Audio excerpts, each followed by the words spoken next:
Assalamualaikum. Урматтуу биздин катталуучулар. Бүгүн 12 сентябрь, кечки саат 10:30.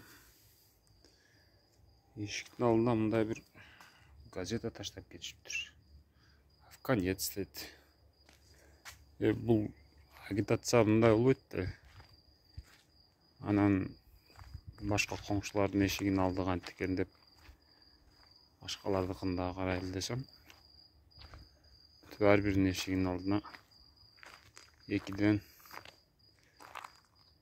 гезит таштап кетип атышыптыр. Бул бир саясий партиянын гезиттери.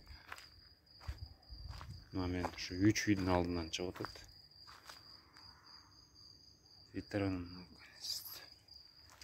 Эми өзбек тилинде жазылыптыр газета негизи. Бул жерде өзбек улутундагылар жашайт деп ойлогон окшойт.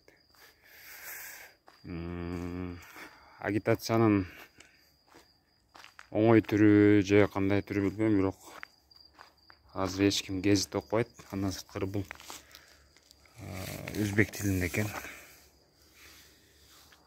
Бирок ушинтип үйүңөрдүн алдына газета таштап кетсе, алып койгула. Все-таки айнек чууганда кургатканга аябай сонун мыжыктап туруп терезелерди кургатканга жакшы да. Тура. Эмне деп ойлойсуңар?